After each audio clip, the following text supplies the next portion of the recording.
हम लोग भारतीय जनता पार्टी परिवार में आपका स्वागत करते हैं और इस अवसर पर मैं पार्टी के राष्ट्रीय अध्यक्ष आदरणीय जेपी नड्डा जी से आग्रह करता हूं कि जाखड़ जी को भारतीय जनता पार्टी की सदस्यता की पर्ची और उनका पार्टी में स्वागत करें। बुके लियो।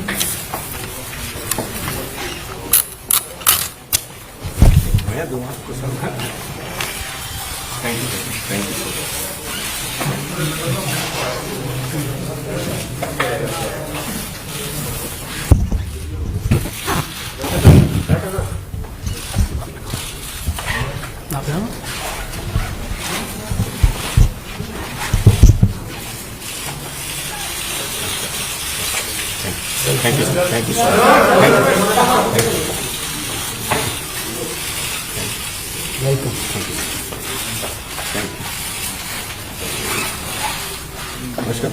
हम भी आपको वेलकम करते हैं। Welcome sir. Thank you.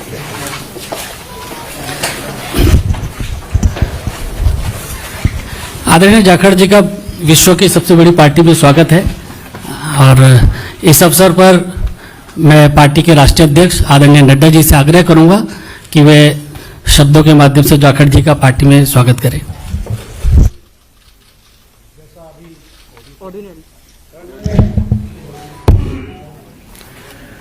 जैसा अभी अनिल बलूनी जी ने आपके सामने इस विषय को रखा है कि सुनील जाखड़ जी भारतीय जनता पार्टी की सदस्यता लेकर भारतीय जनता पार्टी में शामिल हुए हैं, मैं अपनी ओर से और पार्टी के करोड़ों कार्यकर्ताओं की ओर से उनका भारतीय जनता पार्टी में स्वागत करता हूं, अभिनंदन करता हूं।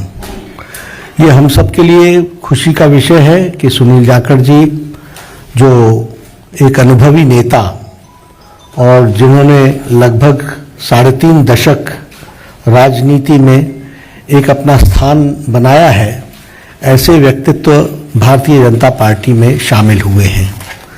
आपने कई जिम्मेवारियां निभाई हैं, प्रदेश के कांग्रेस के एक समय अध्यक्ष भी रहे, एलओपी भी रहे, लोकसभा में भी रहे, विधानसभा में लंबे अरसे तक रहे और एक अपनी खास छवि पार्टी से अलग हट करके आपने स्थापित की और किसानों के नेता, युवाओं के दिलों में जगह एक ईमानदार छवि के साथ आपने कई जिम्मेवारियों पर काम किया है।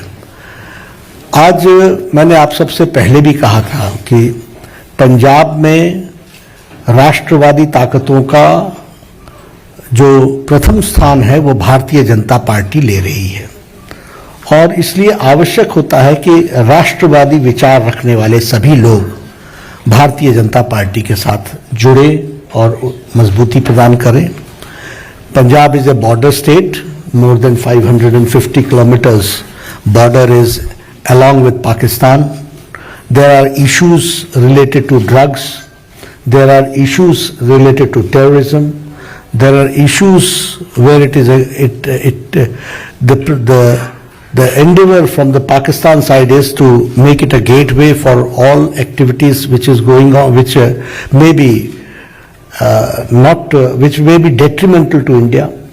तो ऐसे में राष्ट्रवादी ताकतों का मजबूत होना पंजाब में आज की आवश्यकता है और आज पंजाब में भारतीय जनता पार्टी ऑपोजिशन की आवाज बनकर के आ रही है और इसीलिए मैंने उस समय भी कहा था कि बहुत लोग कांग्रेस से और अकाली दल से भी जो भी राष्ट्रवादी ताकतों के साथ जुड़ना चाहते हैं वो भारतीय जनता पार्टी के साथ आना चाहते हैं। इस कड़ी में मैंने पहले कहा कि एक अपनी छवि रखने वाले ऐसे सुनील जाखड़ जी ने आज भारतीय जनता पार्टी की सदस्यता ली है और मुझे पूरा विश्वास है कि वह हम सबके साथ मिलकर के हम पंजाब को एक नए मुकाम पर ले जाएंगे और राष्ट्रवादी ताकतों को मजबूत करने में उनका अनुभव का हम सदुपयोग करेंगे और पार्टी मजबूत होगी पंजाब को मजबूत करने के लिए, पंजाब को मजबूती प्रदान करने के लिए और उसमें सुनील जाखड़ जी का विशेष योगदान रहने वाला है। मैं पुनः आपका अभिनंदन करता हूं, स्वागत करता हूं और मैं निवेदन भी करूंगा सुनील जी से कि आप जरूर कुछ अपने उद्गार कहें। और बहुत बहुत धन्यवाद आदरणीय बीजेपी के अध्यक्ष नड्डा साहब, जो आपने मुझ जैसे व्यक्ति को माननीय प्रधानमंत्री नरेंद्र मोदी जी, माननीय देश के गृह मंत्री अमित शाह जी, उनके साथ उनकी सहमति से मुझ जैसे व्यक्ति को आज अपनी पार्टी में शामिल होने का ये मौका दिया। मैं आभारी हूं मंच पे जो मौजूद हमारे प्रभारी अनिल बालूनी जी हैं। मैं आभारी हूं खास तौर पे प्रवेश वर्मा जी का, जो खास तौर पे इस मौके पे यहां पहुंचे हैं। मैं आभारी हूं अरविंद खन्ना जी का, मैं आभारी हूं मनजिंदर सिंह सरसा जी का, मैं आभारी हूं परमिंदर जी का कि आप सबके सहयोग से आज इस बीजेपी के मंच पे नड्डा साहब की हाजिरी में बीजेपी में शामिल होने का मौका आपने दिया। धन्यवाद नड्डा साहब। आप सभी ये कोई अच्छा सॉरी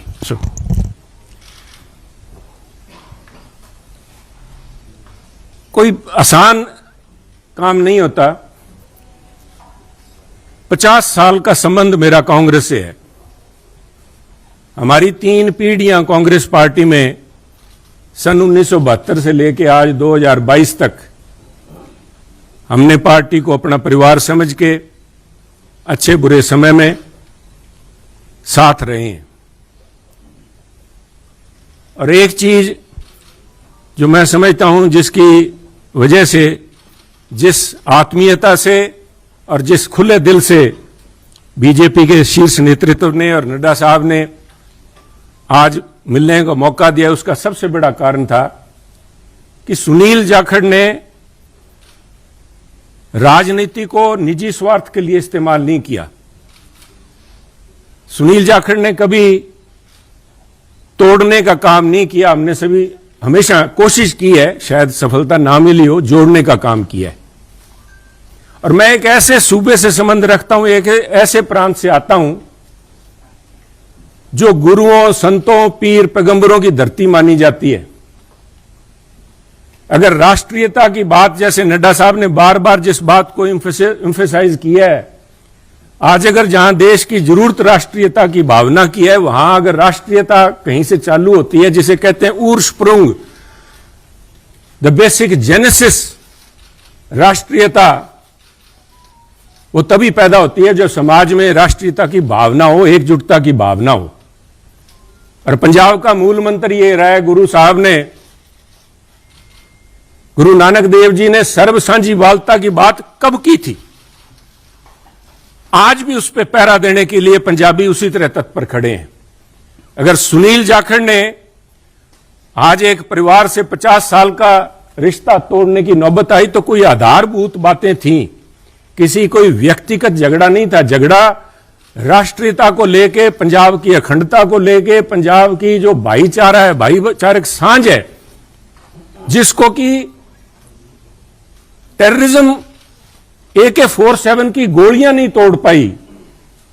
जहां आपसी भाईचारे में, चाहे वो सिख हो चाहे हिंदू हो, उनके अंदर किसी किस्म का कोई द्वेष की भावना पैदा नहीं हुई। 25,000 से ज्यादा पंजाबियों ने कुर्बानी दी। पर आप भी गवाह, सब पड़ोसी दे, आपका तो पड़ोसी सूबा है, आप तो जब हिमाचल से चलते हैं, पंजाब के बीच में से होके जाते हैं, कभी भी कोई फर्क नहीं आया, किसी किस्म का कोई किसी सोच ही नहीं आई। और उसी राष्ट्रीयता की भावना के लिए पहरा दे के सुनील जाखड़ ने अपनी 50 साल की जिंदगी का वही मूल मंत्र था। परंतु दुख इस बात का है, मैं बड़े भरे मन से कह रहा हूं कि आज जब अपने परिवार से नाता तोड़ के दूसरी जगह जब मैं आया हूं यहां पे, तो उसका कारण यह था कि सुनील की आवाज, सुनील को इस बात के लिए कटघरे में खड़ा किया गया कि उसने इस बात का विरोध किया कि आप पंजाब को जाति पाति धर्म के नाम पे नहीं तोड़ सकते, पंजाब को आप परसेंटेज में नहीं दे सकते कि ये अमुक जो धर्म है, अमुक जाति है, अमुक समुदाय है, उसकी परसेंटेज कितनी है, 30% है, 40% है, 15% है। मैं समझता हूं पंजाब एक सूबा है जिसने देश के लिए template has established a template for the country. Every single citizen has the same right as anybody else. सबको बराबरी का, there is no second class citizen in Punjab. और इस भावना को लेके पंजाब अग्रणी सूबा रहा है, चाहे वो हमने देश की सीमाओं पे लड़ाई लड़ी है, चाहे देश के विकास में, हर सूबे प्रांत में पंजाब ने अपना नाम कमाया है। कुछ लोग बात करेंगे क्योंकि हुआ क्या, कोई एक व्यक्ति की बात नहीं है कि एक व्यक्ति ने बोल दिया और संबंध टूट गया। वो कहना कच्ची यारी है नहीं साहब, इस तरह नहीं टूटा करती। ये कोई शीशा नहीं है जो 50 साल का संबंध है। कहते हैं कोई शीशा नहीं है कि पहले हम इंसान हैं, हमने रिश्तों को निभाया है असूलों की तरह, पर जब असूल ही टूट जाएं, जब हम अपने सिद्धांत से हट जाएं, अपनी आइडियोलॉजी से हट जाएं, तो मैं समझता हूं this is a right time to have a rethink. उसको सारा सोचना पड़ता है कि हम जा किस तरफ रहे हैं, आज किस तरफ बढ़े जा रहे हैं। तो उसको लेके मैं समझता हूं कि निर्णय लिया गया। और क्यों निर्णय लिया गया, बीजेपी के पास, मैं क्यों बीजेपी के आपके यहां आज मंच पे बैठा हूं। सब तरह तरह की अटकलें लगाई जा रही थी सुनील को लेके, कयास लगाए जा रहे थे, क्यों बड़ा स्वाभाविक था। जिस दिन से नड्डा साहब आपने देखा कि मैंने गुड बाय बोला, मेरी तरफ से तो गुड बाय 11 तारीख को, जिस दिन मैंने देख लिया कि आवाज के ऊपर पाबंदी लगाने के लिए नोटिस जारी किए जा रहे हैं, तो आवाज नहीं रोकी जा सकती। सुनील को आप पद से हटा सकते हो, किसी से दूर कर सकते हो, सुनील की आवाज गिरवी नहीं रखी जा सकती। आवाज राष्ट्रीयता के लिए उठेगी। परंतु क्या कारण बने ना साहब, मैं आज कुछ बातें आपसे शेयर, आपके पास अगर मुझे पता आपको जयपुर भी जाना है, पर 2 मिनट में लूंगा आपके कीमती समय के। पार्लियामेंट के अलावा मुझे 1.5 साल पार्लियामेंट में काम करने का मौका मिला सरसा जी, पर उसके बाद पार्लियामेंट से बाहर मेरी मुलाकात हुई माननीय प्रधानमंत्री से जब वो पंजाब आए। करतारपुर कॉरिडोर एक बहुत लंबे समय की मांग बलूनी जी, जो सारे सिख समुदाय की नहीं, पूरे पंजाबियों की, जो भी व्यक्ति पंजाब से प्रवेश जी जुड़ा हुआ सबका था कि हमें करतारपुर साहब जाके हमें अपनी बात श्रद्धा नमन करने का, उसकी संभाल का, उस हमारे गुरु घर का हमें को मौका मिले। उस समय यह सौभाग्य था कि मुझे वहां पे प्रधानमंत्री जी के पास बैठ के गुरु का लंगर छकने का मौका मिला, उनसे बात करने का मौका मिला, उनकी भावनाएं समझी। वो तो एक मुलाकात थी, एक मुलाकात से 50 साल के संबंध नहीं टूटते।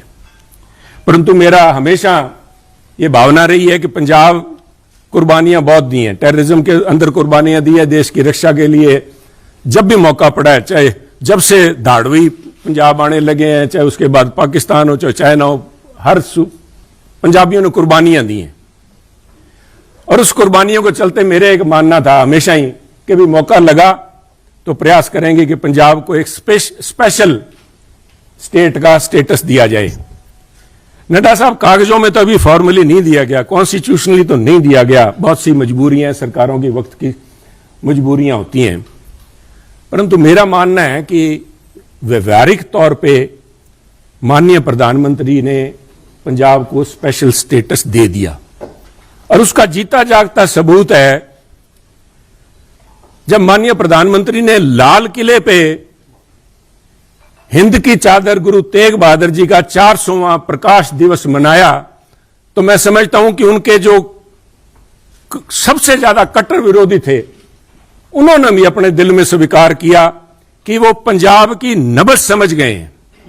पंजाब की जो भावना है कि पंजाबी मिलजुल के मानस की जात सब एक को पहचान बे, कहां कश्मीर के पंडितों को लेके चाहे आज तक संघर्ष चल रहा है, कब गुरु साहब ने यहां पे इन मुगलों के पास आके अपनी कुर्बानी दी थी। और मैं समझता हूं उस भावना को नमन है, उस भावना को जितना भी कहें, चाहे बहुत से माननीय प्रधानमंत्री ने अपने कार्यकाल के दौरान बहुत से ऐसे काम किए हैं, पर एक पंजाबी के तौर पे मैं शायद किसी को अच्छा ना लगे, मैं समझता हूं ये जो उनका एक कदम था, ये एक इज अ लैंडमार्क।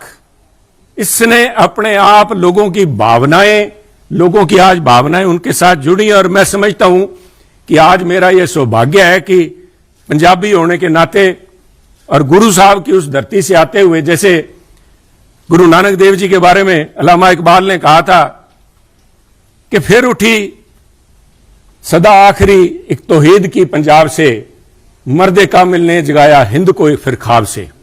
आज मैं समझता हूं फिर वही भावना पंजाब से लेके यहां पे उस भावना, उस अलग की, उस ज्योति की एक, उसको लेके मैं आज बीजेपी में आया हूं। और मैं समझता हूं कि आप लोगों के सहयोग, आपके मार्गदर्शन, माननीय प्रधानमंत्री अमित शाह जी के मार्गदर्शन में अगर मैं रत्ती भर भी देश में और पंजाब के लिए उस अखंडता को कायम रखने में कामयाब होता हूं तो मेरा जीवन सार्थक मैं मानूंगा। आपका बहुत बहुत धन्यवाद। जय हिंद, जय हिंद साहब। इस कार्यक्रम में शामिल होने के लिए आदरणीय राष्ट्राध्यक्ष जी का बहुत बहुत धन्यवाद। और मीडिया के सभी साथी, बहुत कम समय में आप सब लोग आए, आप सबका बहुत बहुत धन्यवाद। Thank you.